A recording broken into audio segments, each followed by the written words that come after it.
Welcome back, YouTubers, to another Q&A with us, the British Fist. Coaching. I am Mr. Parky, and this guy sitting next to me is none other than NJ. What's up? Kind of feels like we do this video every bloody week, and this is just getting way too simple. Well, technically every two, we record two. Yes, we do. But anyway, this is welcome to Q&A 231. Of course, as per usual, if you want to ask questions, please do put them in that comment section down. That's the best way to get the questions to us. And you want to go straight on? Okay, fair enough. I can read your mind. John Lee asked us 6 questions. 6 whole questions! Beautiful. How many title reigns will Randy Orton win before he will retire? I don't think Randy Orton will be winning the title anytime soon. I think he's injured right now, and he's not really been near the main event since he last had the title. So I'm not really sure how many he will have. Maybe 1 or 2, but I mean, it depends how long his career lasts. He's now in his mid to late 30s. And his career will probably go on until his early 40s, mid 40s. So maybe a few. Luckily, he's not going to have as many as Cena. I think Cena's going to probably keep going up. Orton's hopefully going to be used to put people over while Cena's the same old Cena. Yep. What do you think of this season's Tough Enough winners? Who? Don't care. Who? I can exactly see why Tough Enough's ratings were so low. No investment in it, so I don't know why they're still doing it, because it worked once. I don't know why they've rehashed it. I don't understand it. I really don't. I know the more ways to get wrestlers in their company, the better. But yes, if it's about ratings for Vince, then yeah, Tough Enough's not the way to go. Do you think WWE should do a British boot camp for the next Tough Enough like what TNA does? No, just don't do Tough Enough. Sign people to NXT. Let them use the Performance Center and improve them that way. I don't see the point in making British boot camp TV shows for WWE, because where have any of the winners gone for a Tough Enough style? See, I mean, even people like Rockstar Spud and Mandrews or whatever his name is that won TNA boot camp too. They're not really doing anything fantastic in TNA. Even in a small company like that, which desperately needs talent, those winners can't really get very far. I will say this. WWE doing something to bring in more UK wrestlers, I'll be all for it, but I don't think they make a whole show specialising in the UK. I mean, you could do something on the network, I guess, not like a British boot camp, but like a WWE branded UK show, I guess, but only on the network. Don't put it on TV and expect massive ratings. That's all I can say. Thoughts on NXT TakeOver Brooklyn? Did you love the show? Unfortunately, I didn't watch the show. I heard, though, they sold out the Barclays Center. Is that the most recent one? I believe it is the most recent one was NXT TakeOver Respect. That was the one which had Sasha Banks Bailey. Brooklyn. I heard that Sasha Banks Bailey had a fantastic match. I heard that, I think, is it Finn Balor versus, I can't remember who he faced in that. May have been Kevin Owens in the rematch. I can't remember. I heard NXT TakeOver Brooklyn was pretty good. Let me just put it that way. A lot of people on the internet, I watched a lot of reviews of it. I watched a lot of, I went on a lot of wrestling websites to see how good the show was. And it was pretty much standard NXT TakeOver reviews. People were raving about it. Thing is, I've been watching, that's why I couldn't remember Brooklyn, which one that was, but NXT TakeOvers, Triple H brags about it, the internet's bragging about it. I think it's going to be hard for them, with the concentration, the build, and the rest that they have, to really produce. Hopefully not just jinxed it now, but they've all been good. I think Brooklyn was the one where just before SummerSlam. Did you watch that live? The last TakeOver I watched, yeah, the last one, that was good. That was NXT TakeOver Respect. That was the one with the women main eventing, wasn't it? Yeah. That was actually I didn't watch it, but I really like the fact that the women main evented that one. I thought that was a real classy touch there by Triple H. It was like people brag about saying, "Oh, why don't WWE Raw do this?" But the way you got that, specialised it, I loved it. Brilliant. That's exactly how you do it. That's exactly how you do women, isn't it, in wrestling? Always. Indeed. Thoughts on the Dudley Boyz WWE return?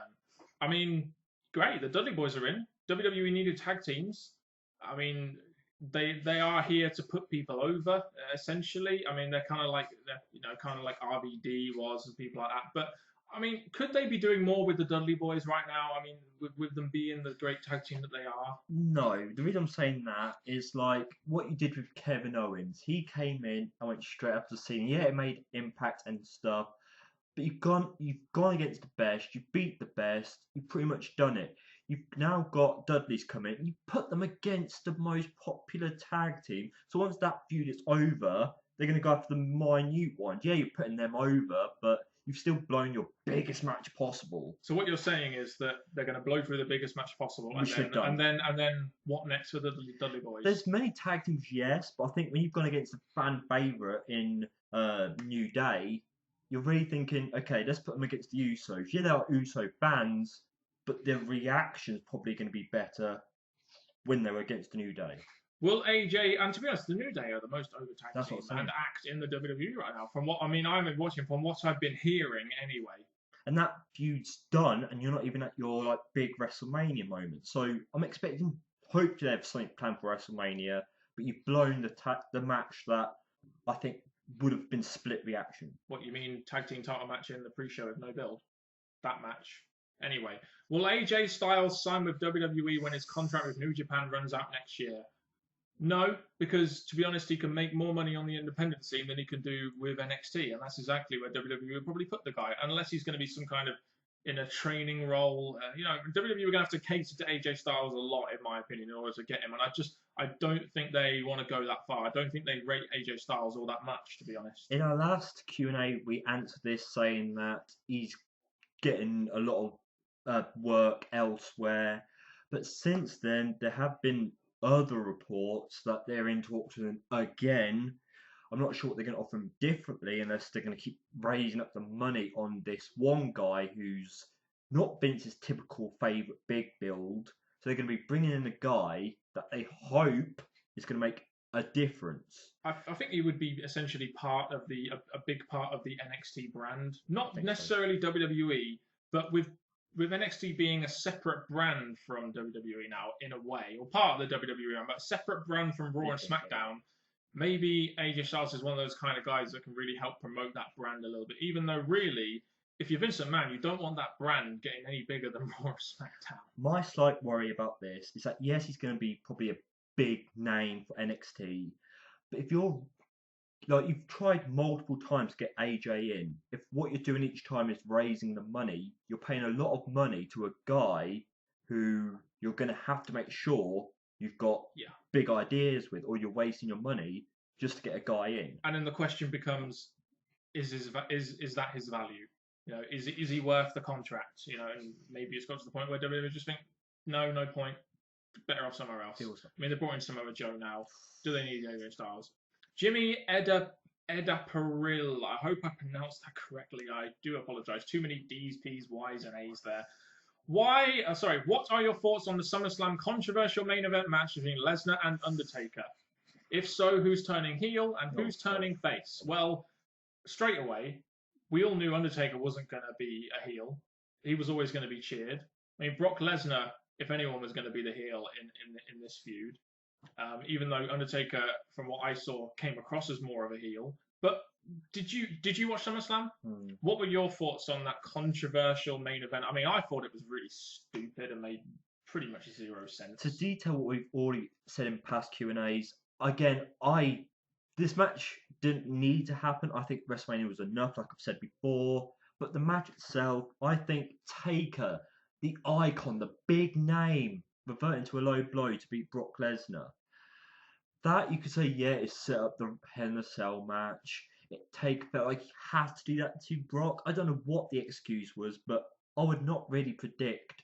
You could say it's happened before, but I don't really think Taker would go to that level at SummerSlam to do that to Brock. I mean, at the end of the day, it's almost like WWE wanted controversy, but they kind of got it in the wrong way, in my opinion. They kind of made themselves look stupid, really, rather than controversial. There's a little bit of a difference there. So yeah, and it has worked out, actually. The Undertaker, I mean, after Hell in a Cell, Brock Lesnar beat Undertaker clean in the end, I believe. I didn't see the match, but I heard the result. And Undertaker ended up being the babyface despite nutshotting Brock Lesnar, and Brock Lesnar ended up becoming the heel in the whole thing. Is Brock Lesnar going to continue to be a heel? Is he going to be a babyface? Go back to being a babyface? What's going on now? I think the thought was to turn him face, but I think they're going to be making probably more money out of him as a heel right now. But as for Taker, that weren't his last match. They teased it from this Survivor Series idea, but I'm just waiting for Taker, who to see his final opponent is. What do you think of the NXT takeover at the Barclays Center in Brooklyn?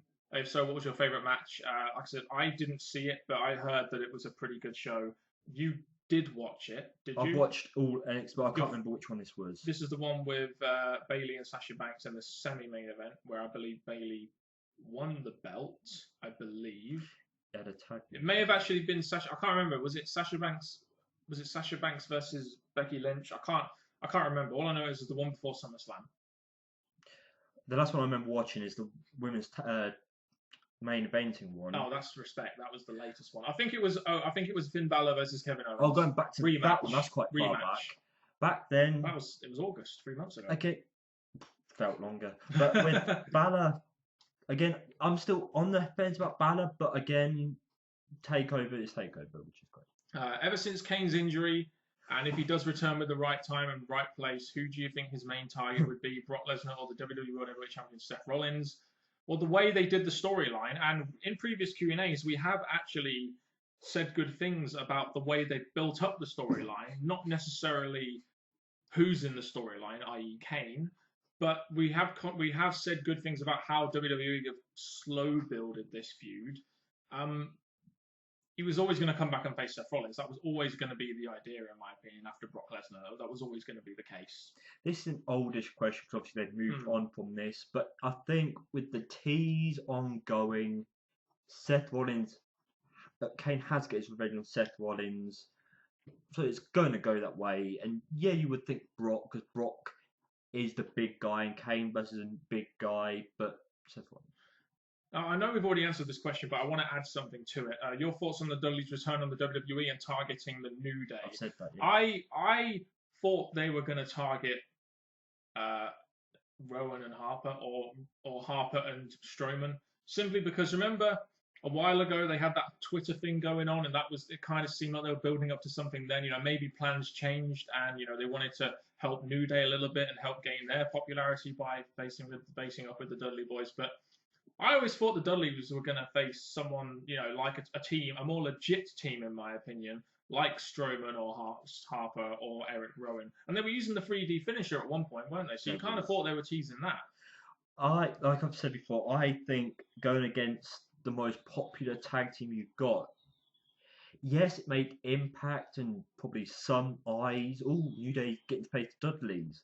But I think because they're your most favorited tag team, rushing that match to happen already instead of later on, build up to the excitement of finally seeing that match.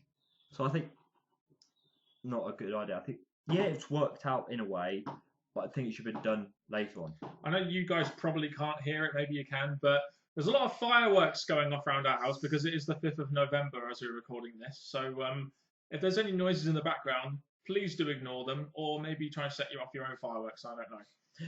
Would it be shocking if Brock Lesnar ever participates his first Money in the Bank ladder match and cashed in on whoever is the WWE World Heavyweight Champion? How would you guys feel about that? I mean, the Money in the Bank, I think, is kind of wasted on Brock Lesnar in a way. It would be something different for Brock Lesnar, but does he really need to win the title in a cheap way when he can literally just go in there, raise hell, beat anyone he wants?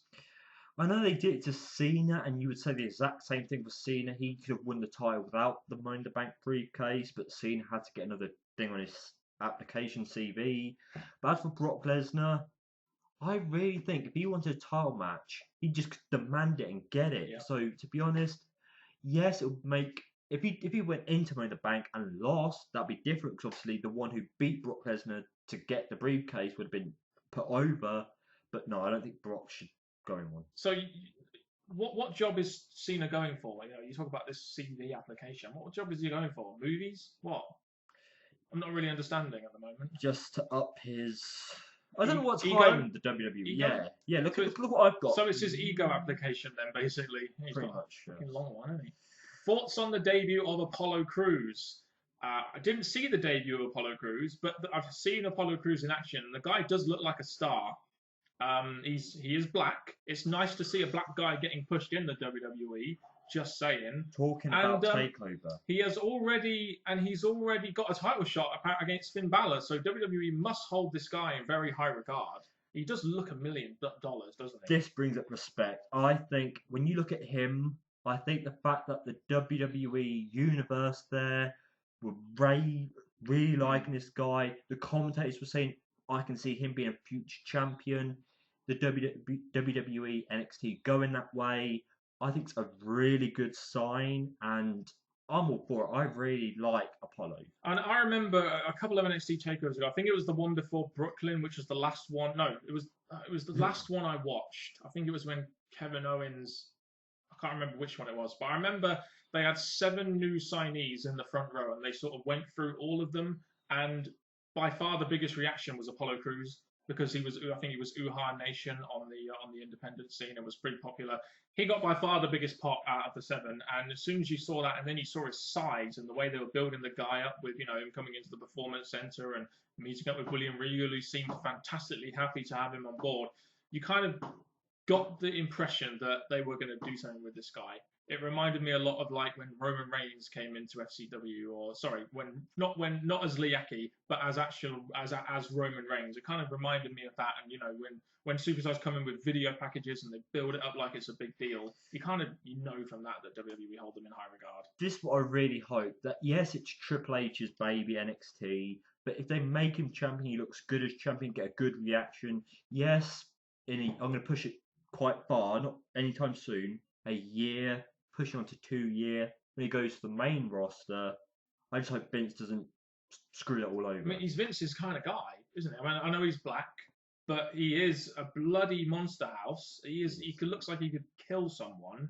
He's a bloody monster. He's got massive muscles. He looks like the kind of guy who could be in the main event. He really does. Very much true. Really does. Thoughts on Seth Rollins facing Sting at Night of Champions?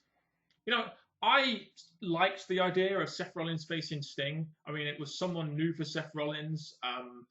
They had Sting in the WWE. They might as well have used him. I think it's a perfect time, due to when we're recording this. We should bring up what happened to Seth. Oh, Seth Rollins, yeah. I think he did something to his knee. He's got an ACL injury, and he is going to be out for 6 to 9 months. No doubt a lot of people will be asking questions about that, and we'll probably answer them 2 months' time when he's on his way to rehabilitation. But that is terrible, isn't it? I mean, the guy has been given the biggest chance he's been given in wrestling, and he's been champion for a long time, so we can still be very proud of what he's done. This is why I want to mention it now, because you're saying he's played Sting. The point that I was picturing in my head is that he's beat all these different names: Brock, possibly Reigns, Dean Ambrose, Sting, Orton. He's gone through all those names. Cena. If it was going to build up to Triple H, I think looking at everyone he's beaten, and then Triple H wants to put him down in storyline wise, they've teased it. It's a shame. Sting, yes, Sting was like a legend, and Seth beat him. Great thing to be put down on paper. So it's really sad that he's had all these accomplishments, and then it's came to an end. Indeed, and I have just realised I have made a massive cock-up here, because I didn't actually mention who asked these last few questions. It was Attila Getzi. Hi. I do apologise, Attila. I've just totally glossed through your name, and I do really apologise.